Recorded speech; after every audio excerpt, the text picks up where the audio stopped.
साथीहरुलाई स्वागत छ हाम्रो यस च्यानलमा। साथीहरु 2083 साल आईपीओ को पाइपलाइनमा रहेका कम्पनीहरुको एकदम डरको लागेको छ साथीहरु। किनकि यो वर्षमा यति धेरै कम्पनीको आईपीओ आउँदैछ नि जुन कि 2082 साल भन्दा एकदम बढी हो। तपाईहरुले 1000 को इन्भेस्टमेन्टले गर्दा तपाईहरु आउने दिनमा चाहिँ एकदम बढी प्रफिट कमाउन सक्नुहुन्छ। आफ्नो इन्भेस्टमेन्टलाई चाहिँ धेरै भन्दा धेरै म्याक्सिमाइज गर्न सक्नुहुन्छ। सो यसै क्रममा वैशाख 3 गतेदेखि एउटा नयाँ कम्पनीको आईपीओ खुल्दैछ जुन रहेको छ सोपान फार्मास्युटिकल्स कम्पनी। यो वैशाख 3 गतेदेखि लिएर वैशाख 8 गतेसम्म यसको डेट रहेछ। यस कम्पनीमा चाहिँ तपाईहरुले मिनिमम 10 कितासम्म अप्लाई गर्न सक्नुहुन्छ भने म्याक्सिमम चाहिँ 10,000 कितासम्म अप्लाई गर्न सक्नुहुन्छ। यस कम्पनीले प्रति किता 100 रुपैयाँको दरले सर्वसाधारणको लागि 34,74,900 किता निष्कासन गर्दैछ। यसको म्यानेजर रहेको छ एनएमबी क्यापिटल। त्यस्तै अर्को रहेको छ स्थानीगढ हाइड्रो पावर कम्पनी।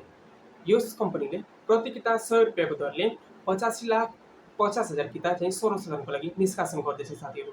त्यस्तै अर्को रहेको छ कलङ्गा हाइड्रो पावर लिमिटेड। यस कम्पनीले प्रति किता 100 रुपैयाँको दरले 49 लाख किता सर्वसाधारणको लागि निष्कासन गर्दैछ। सो तपाईहरुले यस कम्पनीको आईपीओ भर्नु होला, नछुटाउनु होला है साथीहरु। भर्ने सम्भावना धेरै छ। तपाईहरुको 1000 को इन्भेस्टमेन्ट धेरै प्रफिट कमाउन सकिन्छ। त्यस्तै अर्को रहेको छ याम्बलिङ हाइड्रो पावर कम्पनी लिमिटेड जुन कि प्रति किता 100 रुपैयाँको दरले 28 लाख किता चाहिँ सर्वसाधारणको लागि निष्कासन गर्दैछ। त्यस्तै अर्को रहेको छ लास्ट स्नो रिभर्स लिमिटेड। यो पनि हाइड्रो पावर सेक्टरको कम्पनी हो। प्रति किता 100 रुपैयाँको दरले 18,75,000 किता चाहिँ सर्वसाधारणको लागि निष्कासन गर्दैछ। र अवश्य पनि आईपीओ भर्नु होला। यदि पर्यो भने तपाईं भर्खरै हेर्नुभयो साल्पा विकास बैंकको आईपीओ भरेकाले चाहिँ 20,000 जति कमाइसक्यो 1000 को इन्भेस्टमेन्ट। सो अवश्य पनि भर्नु होला। यिनी कम्पनीहरुको आईपीओ चाहिँ नछुटाउनु होला।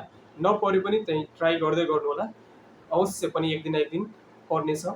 सो साथीहरु च्यानलमा नयाँ हुनुहुन्छ भने प्लिज च्यानललाई सब्स्क्राइब गरिदिनु होला। भिडियोलाई मन पर्यो भने एक लाइक गरेर कमेन्ट गरिदिनु होला र आफ्नो साथीभाइहरुमा चाहिँ शेयर गरिदिनु होला है साथीहरु। हस्, धन्यवाद।